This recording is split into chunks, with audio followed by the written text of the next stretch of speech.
used to think the worst way to die was sudden, violent, a crash, a bullet, a heart that just stopped. But I was wrong. The worst way to die is slow, invisible, drip by drip. That's how she did it. Not with knives, not with rage, but with poison in my food, in my drink, in the very air I breathed. My own wife. And while she smiled across the dinner table, watching me weaken day by day, she didn't realize that I had already begun to watch her just as closely. She thought I was fading away. She didn't know I was preparing to turn the tables. The first time I felt it, I brushed it off as nothing. Just a sour stomach after a long day, maybe too much coffee, maybe stress. That's what I told myself as I leaned over the sink, splashing cold water on my face, ignoring the dull ache crawling through my belly. I was tired, sure, but who isn't these days? Work was wearing me thin, and life wasn't the easiest. Everyone gets run down. At least that's what I thought. But then it didn't stop. The mornings grew heavier.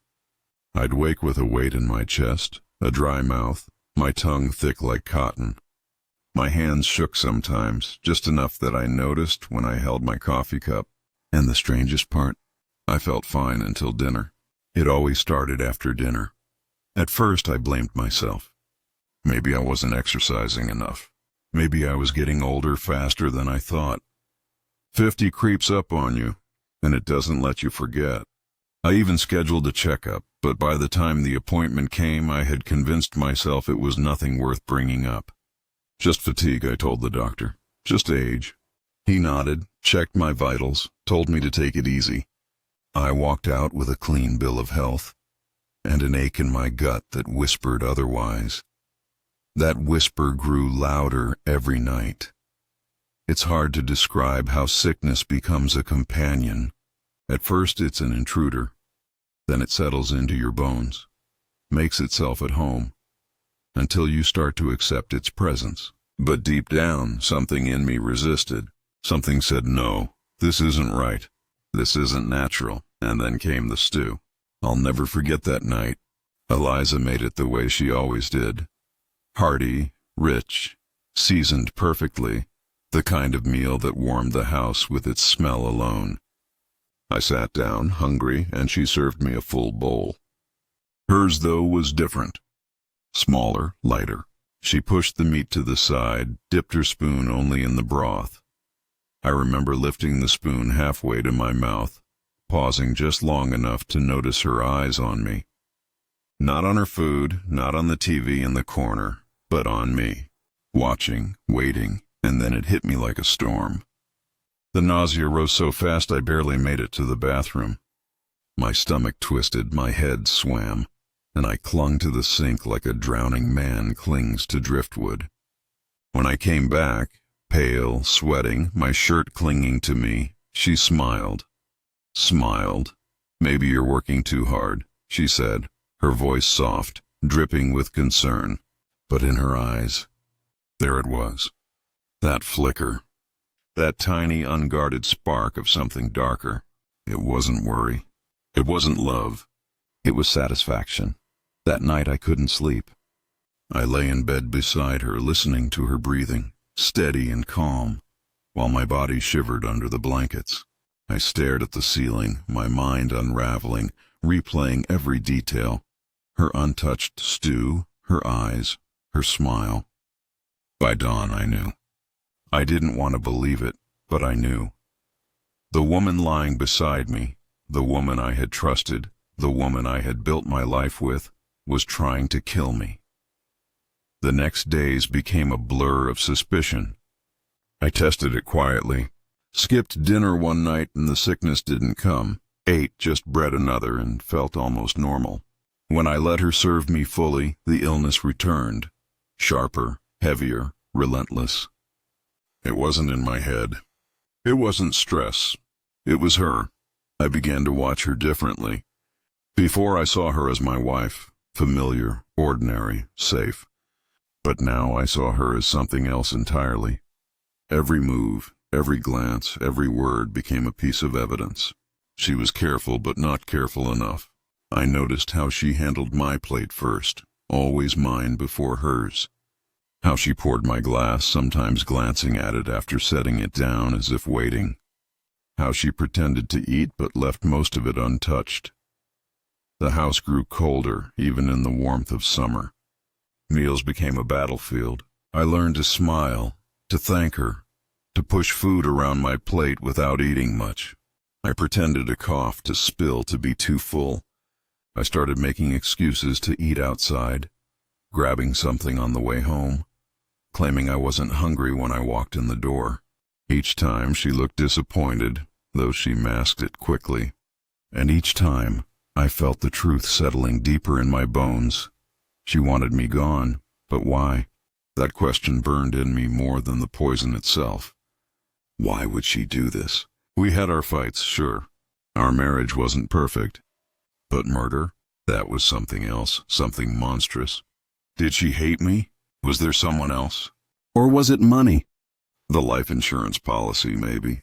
I racked my brain, searching for signs I had missed, moments I had ignored. And the more I thought, the more I realized. Maybe I had been blind all along. She was so gentle in those days, more than before. Sitting closer on the couch, her hand brushing mine, her voice soothing when she asked about my day.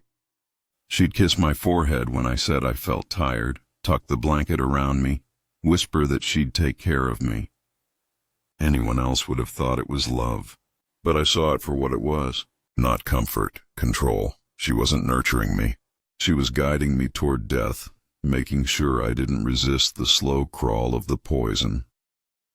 I became an actor in my own home, playing the role of the dying husband, all while planning, watching, waiting. I kept a notebook hidden in the garage where I wrote every detail, what I ate, how I felt, what she served, how she acted. Patterns emerged like footprints in snow. And with each page my resolve grew stronger. I wasn't going to confront her yet. Not without proof, not without a plan. Because if I accused her and she realized I knew, she'd only get smarter, more careful, more dangerous. No, I needed to be patient. I needed to survive long enough to turn the tables. So I smiled across the dinner table. I kissed her goodnight. I played the fool, the fading man, while inside me a fire burned hotter than the poison in my veins. She thought she was killing me. She thought I was weak, blind, broken. But she had no idea who she was dealing with, and I swore to myself, when the moment came, when I was ready, she would learn what survival really meant. The days that followed were a war of shadows, a game of patience where every smile, every word, every shared meal was laced with hidden intent. I knew she was poisoning me. She didn't know I knew, and between us lay a silent battlefield where one wrong move could end everything. I learned to measure time by the symptoms. Some evenings the poison left me dizzy, my vision swimming until the edges of the room bent inward. Other nights it was my stomach, twisting into knots, dragging me to the bathroom where I would clutch the sink and pray the waves would pass. And yet, as much as it hurt, as much as it hollowed me out, I began to look at each attack differently. They weren't just pain anymore. They were clues. The bitterness always came with wine. The nausea struck harder after meat. The fog in my head lingered longest when she served me tea at night.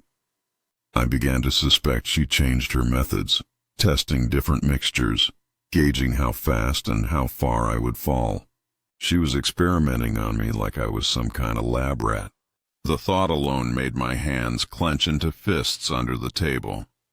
But anger was dangerous. Rage could make me reckless, and recklessness was exactly what she needed me to slip into. So I swallowed it down, forced my face into calm, and began to set my own traps. The first was simple. I pretended to eat.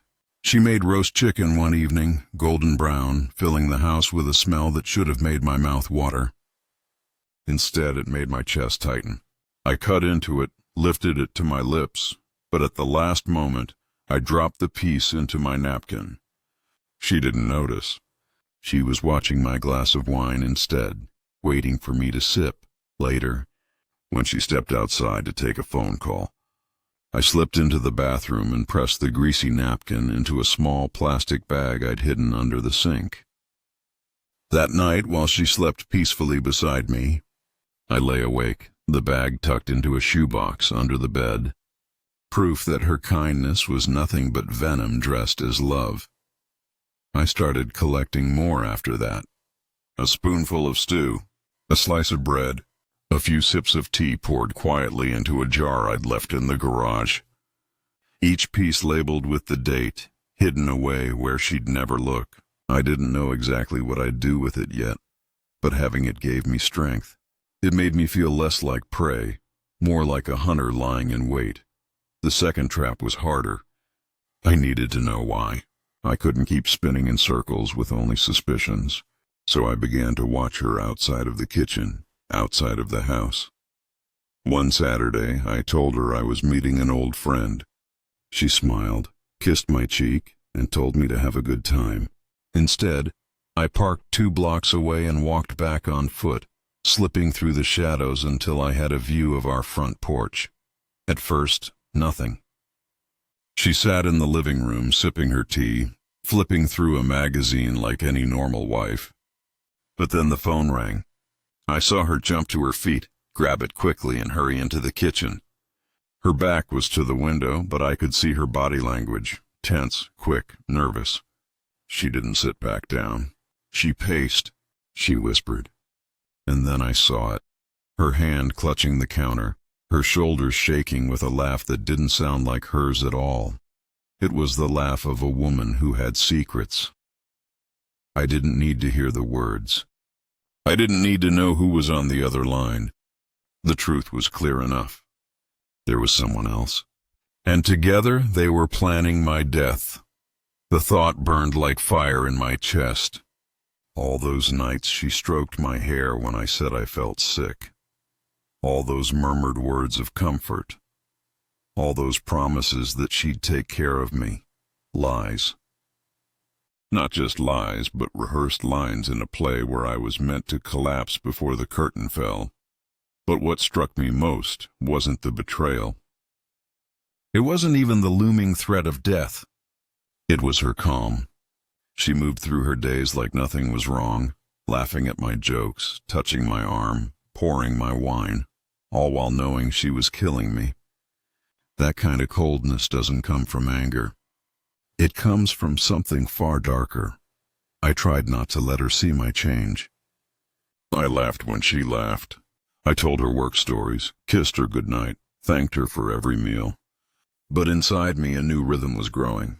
Every laugh I forced was a note of defiance. Every kiss was a silent oath. Every word of thanks was a promise that I would outlast her. Still, the poison wore me down. Some mornings I could barely stand. My weight dropped, my cheeks hollowed. I saw myself in the mirror and sometimes didn't recognize the man staring back. He looked broken, defeated. But I knew the truth. I wasn't broken. I was sharpening. The notebook in the garage became my lifeline. Every symptom, every skipped meal, every phone call I overheard. I wrote it all down until the pages were heavy with evidence, until the patterns were undeniable. And the more I wrote, the more I began to feel something shift inside me. I was no longer the dying husband. I was the survivor. The moment of clarity came one night in late autumn. She served me tea, her eyes soft, her smile calm. I took it, lifted it, but didn't drink. Instead, I held it just long enough to see her watch me. Her lips parted slightly, anticipation flickering across her face. And that's when it hit me. She didn't just want me dead. She wanted to watch me die. She wanted the performance, the slow unraveling, the private theater where she was both actress and audience. That's why she smiled at my weakness. That's why she whispered comfort as I staggered. She wasn't just poisoning my body. She was feeding on my suffering, and in that moment I decided, if she wanted a performance, I would give her one. But not the one she expected. I lifted the cup, smiled, and drank. Just enough to make her believe. She smiled back, satisfied, thinking her plan was unfolding as always. She didn't know that under the table, in my other hand, was a small glass jar, ready to hold the rest. She thought I was dying, but I was preparing, and the tables, though she didn't know it yet, were already beginning to turn. The turning point wasn't loud, wasn't dramatic, not at first. It came in silence, in the kind of silence that stretches between two people who have lived together too long, where every glance means more than words, where every movement speaks a language only the other can hear. She thought she knew that language better than I did. She thought she could write my ending, but I was already rewriting the script. I began by letting her believe she had won. I stopped hiding the weakness. When the poison made me stumble, I didn't steady myself as quickly. When the dizziness clouded my vision, I let her see me clutch the wall. At dinner, I sometimes forced myself to cough into my napkin, just enough to send a flicker of satisfaction across her face. She thought her patience was paying off. She thought I was crumbling exactly on schedule, and in a way I was, but only the part of me she thought she controlled. Behind closed doors, behind the facade of sickness, I was rebuilding. Every day I forced my body through small rituals of strength. Push-ups at dawn when she still slept, each one tearing at my ribs but hardening my will. Holding my breath until my lungs burned, training myself to fight through suffocation. Drinking water laced with tiny doses of bitter herbs I researched online, strengthening my body against toxins. It wasn't perfect, but it was enough to give me back an edge. Then came the rehearsals. She had made me her actor, stumbling across the stage of our home with death in my veins. Now it was my turn to direct. I began rehearsing expressions in the mirror. The look of disorientation, the slack jaw of nausea, the tremble in my hands as though I could barely lift a fork. I practiced it all until I could summon it on command, until I could weave a sickness convincing enough to fool the devil herself, and every performance became a step closer to her downfall. I needed her overconfidence. I needed her to believe so completely in my decline that she would stop guarding herself. That was the only way I could turn the tables fully. It didn't take long. She began humming in the kitchen again, that same little tune she used to sing when we were first married, as if she were already celebrating the life she imagined beyond mine. Her phone calls grew bolder. I overheard fragments when she thought I was asleep. Whispered promises, laughter that didn't belong to me. She was careless. Carelessness, I knew, was the crack in her armor. The first time I tested her, it was with soup. She served me a steaming bowl, her eyes glittering as I lifted the spoon.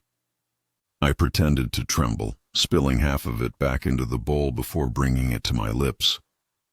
I let it slide down my throat, willed my face to stay neutral despite the bitterness clawing its way across my tongue. Then, with the faintest groan, I let my head dip forward, just for a second, as though the weight of living had finally grown too heavy. When I looked up, she was smiling. Not the smile of love, not the smile of care, but the smile of a predator watching prey limp toward collapse. That smile sealed her fate. I began to chart a new plan, one that would not just expose her but break her carefully constructed performance piece by piece. I started by planting doubts. A forgotten pill bottle on the counter that wasn't mine. A web search left open on the laptop about antidotes. A phone call staged with a friend where I let slip that I was seeing a specialist. Each one small enough to pass as an accident, but together enough to weave a thread of suspicion in her mind. The beauty of paranoia is that it mirrors itself. Just as I had once watched her every move, she now began to watch mine. She lingered longer at the doorway when I left her room. She asked casual questions about where I went, who I saw, what I ate outside the house. And though her voice was calm, I could hear it, the faintest edge of unease creeping into her tone. The hunter was beginning to fear the prey, but fear wasn't enough. I wanted her to choke on her own poison, to feel the same slow unraveling she had forced onto me. For that I needed proof, not just jars of tainted food, not just notes in my garage-bound ledger. I needed to catch her in the act, so I laid a trap. One night I set the stage in our kitchen. I told her I wasn't hungry, that the sickness was too strong. I let her urge me, coax me, insist that I should eat just a little. When I finally agreed, I asked her to bring me a glass of wine. She obliged eagerly, too eagerly, pouring it herself. I watched her hand hover just a moment too long over the bottle, her back turned slightly toward me. I forced myself to drink, to let the burn of the poison sear my throat, even as my stomach nodded in warning. But this time, when I felt the dizziness coming, I didn't retreat to the bathroom. I staggered toward the living room instead, collapsing onto the couch with a deliberate thud. My breathing slowed, shallow, ragged, a performance so convincing I almost believed it myself. And she didn't rush to me. She didn't scream, didn't fumble for her phone. She stood there silent, watching, and then I heard it. A sigh. Long, relieved, almost joyful. That was my proof. When she finally leaned over me, her hand brushing my forehead as if she were checking on me, I forced my eyes half open. She whispered, "Just a little longer." She thought I hadn't heard. She thought I was too far gone. But I heard, and those words branded themselves into my mind. Just a little longer. It was all I needed to know. Her patience had limits. Her timeline was closing in, which meant mine had to move faster. That night, while she slept soundly, dreaming perhaps of a future she thought was already hers, I slipped into the kitchen. I opened the cupboard where she kept the wine. I took one bottle and poured out half of it, replacing the liquid with water. From another bottle I siphoned a small portion into a vial I tucked into my pocket. Evidence, proof, and then the final stroke. I refilled the empty half not with water, but with a mixture of herbs and bitter tonics I'd been crafting secretly for weeks. Not lethal, not dangerous, but strong enough to twist her stomach, blur her head, weaken her just as she had weakened me. It was poetic justice. From that night forward, every sip she poured me was a sip she shared, and she never knew. The tables weren't just turning. They had already turned, and soon I would make her realize it. The house was quieter than I remembered in those last days, like a theater after a performance where the props were being packed away and no one wanted to linger in the empty light. She moved through rooms with small, precise motions, the kind a person develops when she's trying to keep her hands from trembling. Sometimes I would catch her in the hallway, half turned toward me, eyes glossy as if she might speak, and then close them, swallow the words. I never went to her. There was no satisfying confrontation on my list. I had discovered a different currency. Evidence, exposure, the slow but certain erosion of the world she had built on lies, and that is the currency I spent. I let the town do some of the work. Rumors, once seated, do their own dangerous math. A whispered phone call here, a carefully placed document there, and people start to look at the one they once admired with a different equation in mind. Suspicion multiplied by doubt.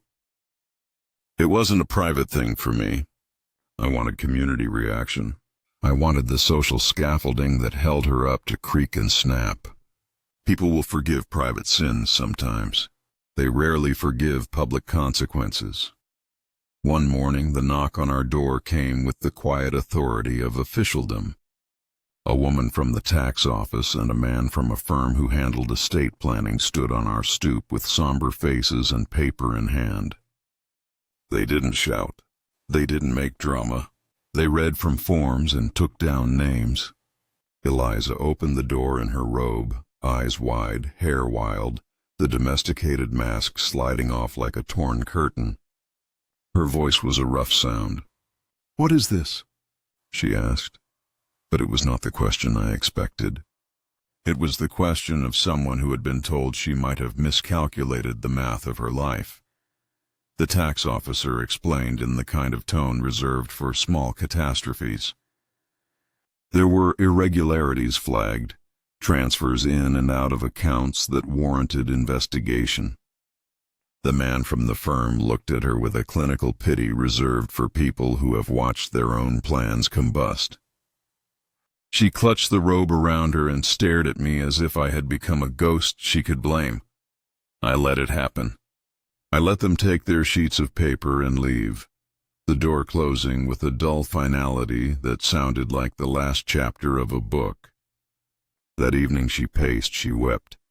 She begged in half-formed sentences, her tears a messy attempt to stitch the world back together.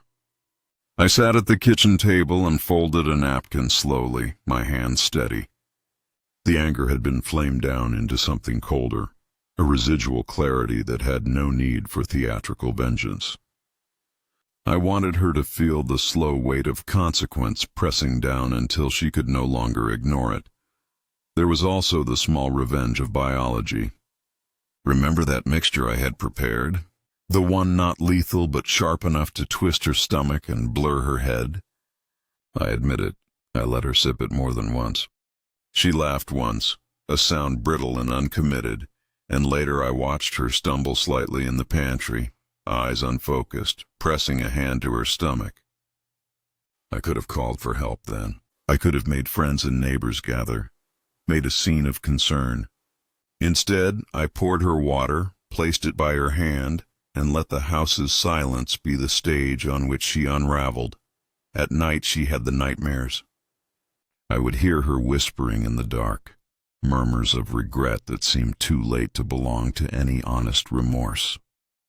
She woke with a scream once, clutched the bedclothes, and I lay there listening, not to gloat, but because I wanted to know how far the collapse had gone. Sometimes I wondered if the reality of what she'd done had finally arrived like a boomerang she could not catch. The woman who had orchestrated my decline was now inside a house where the air tasted of accusation, but social ruin and illness alone wouldn't be enough. I wanted the final bearing of truth. I wanted the ledger opened, the evidence displayed in a way that even her most stubborn denials could not close. To do that, I prepared for the day when the right person would find the right document and not let it slide. I reached out quietly to people who had once respected her, a distant cousin who sat on the neighborhood board, a friend from college with a law practice who remembered her polite smiles. And I offered them what I had, with the calm explanation that some things needed to be known. They didn't cheer. They didn't delight. They were men and women who understood the fragility of trust and the duty of truth. The exposure I arranged wasn't a spectacle. It was tidy, surgical, a copy of the ledger with the transfers, the photos of receipts, the small vial I had saved with the napkin, all of it placed into the right hands. I watched from the kitchen window as a neighbor slid into their mailbox the envelope I'd left. I watched unseen as a face turned, as shock flickered across it, and then watchful feet carry the news to others. The cascade began. She knew what this meant. I could see the calculation flick through her features. Deny, explain, beg. None of those strategies had workably real currency anymore. People moved in public by reputations, and reputations are brittle things. Once cracked, they reflect light strangely. They make the simple business of living awkward, full of glances and parted ways. The woman who once commanded polite conversation now received sideways looks and over-excused departures. Invitations ceased. Sympathy at first was thin. Then it became scarce. There was a moment some weeks in when she came at me with a rawness I had never seen. We were alone in the living room, the air thick with rain and the smell of wet pavement. Her face was a map of ruin, mascara tracks dark against skin. "Why did you do this?" she whispered. And the question wasn't a call for confession, but a plea for explanation she might cling to. Perhaps she thought if there was a reason, money, jealousy, impulse, then she could bargain away the worst of it. Perhaps she thought understanding would let her bargain with me the way she had once bargained with death. I looked at her and said the truth, not to wound her further, but because truth had become the currency of the room. "You wanted me gone," I said simply. "You did what you thought you had to do." Her face collapsed like a building after the final beam was removed. She rocked where she sat, thin shoulders shaking as if the motion might wring out what remained of her courage. "I didn't mean for it to go this far," she said, and I believed her words in that strange way. You believed that a storm you watched could not be reversed. But meaning had long since departed. Intentions are not rescue ropes when the plan has already been set into motion. In the weeks that followed, there were legal letters, polite but merciless meetings, a quiet audit of accounts. More people began to step back. The neighbor who used to borrow sugar from her fence stopped coming over. The woman who once sat next to her at the community council meetings sent an apologetic text that read like a resignation. I received notes too, letters from old friends that said they were sorry this happened and that they stood with me. Those letters did not bring joy. They brought a strange sense of winter. There is a cold comfort in truth, a frost that preserves but also isolates. People asked me if I wanted to press charges. I thought about it and answered the way someone who has learned a hard lesson answers. Not always. Going to the police would have made it a public case with the rules and noises of courtrooms and questions and defense maneuvers and the possibility of her recanting with crocodile tears and a story of regret. I had watched too many stories end with my face in the paper, with a man looking small after doing the right thing. I wanted something else, a quiet, unrelenting consequence. The law could come later, yes, but the first justice I wanted was the slow collapse she would feel every day she woke. And collapse she did feel. She lost the confidence to plan small escapes. Her phone calls went unreturned. The little comforts of a life she thought would cushion her, friendly chats over coffee, the neighborly invitation to a garden party, vanished. She grew thin with worry, hollowing out as if the poison she had fed me had finally turned inward. Perhaps that thought would trouble a kinder man, but I had long since given up the comfort of wanting to be believed kind. She had made her choices, and those choices made the world around her recede like a tide. There was a night, late, when she stumbled into the house, the rain plastering her hair to her face, and she looked at me with eyes I couldn't name. "Please," she said, "you have to help me." "I didn't mean—" Her voice broke off into air. I stood there, towel still in my hands, and watched her kneel in the hall. People imagine that these moments will be cinematic. A wild confession, a tearful scene where a man feels vindicated and glorious. It isn't so. It's small, pathetic, prosaic.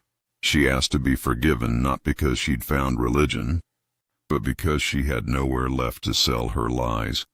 I wanted to tell her everything then, to hand her the ledger, to lay bare the proof, to watch her try to explain the numbers and the photos and the caring laughter as it all sank like stones. But I didn't. I had already seen the heap of consequences sitting on her shoulders. I could have drawn out her humiliation like a curtain for the neighborhood to see, but some lessons, I realized, are better learned in private. Mercy in the small moments can be its own kind of chastisement. So I offered help in the only way that felt appropriate. I called for an ambulance and for a doctor, because a person alienated by guilt is still a person in pain. She needed care, and I had not the appetite to watch someone I had loved die without the dignity of medical attention. They found, in the hospital tests, a pattern of substances inconsistent with regular diet. traces of compounds that a forensic specialist would frown at. There was, in clinical language, enough to investigate further. The doctors were polite, the nurses professional, all the hands of the system moving like they do. There is a peculiar calm in watching the machinery of consequence grind on. It is as impersonal as the chisel marks on a statue, and just as permanent. In the quiet that followed, I walked the rooms of the house we had once made together. I touched things that were still warm with the memory of daily life. A mug on the counter, a sweater draped over a chair, the photograph of a summer vacation where both of us laughed into the sun. I did not feel triumph. I felt weathered. I felt something like sorrow, not for myself, but for the fact that the person who had shared my bed had lost her humanity to calculation. That loss is its own punishment. People asked me later, in bits and pieces, if I'd wanted to go back to the way things had been. There is a strange temptation to answer yes, to imagine a world restored, to pretend that a man can be healed by the return of a wife's kindness. But kindness, for her, had been a strategy. You can't rebuild on a foundation of deception and expect the structure to hold. The memory of her hands stirring poison into my food is a weight I carry, and some weights do not lift even when the load is gone. I found, in the aftermath, that my life had been simplified. The loudness of betrayal faded into a small, steady hum in the background. I learned to enjoy the silence that remained like a spare room cleared of clutter. I took walks in the mornings when the world was new, coffee in hand, the town waking slowly.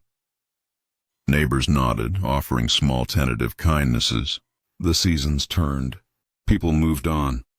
Life maddeningly went on. There is a lesson in survival I never wanted to learn. Revenge is not always about spectacle. It can be administrative, ordinary, relentless. It can be a ledger balanced and left on a table, a phone call that starts one chain of consequence and never stops. It can be letting others see what you see until the cost is visible to everyone. I could have screamed and burned and broken things.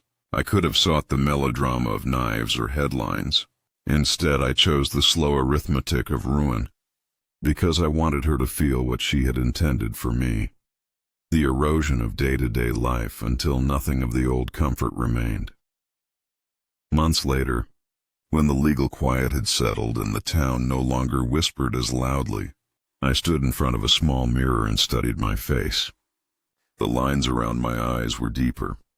My hands were steadier. I had survived. I had been given a second life by simply being stubborn enough to hold on, to gather proof, to let time do the rest of the work. I hadn't become a better man. I had become a different one.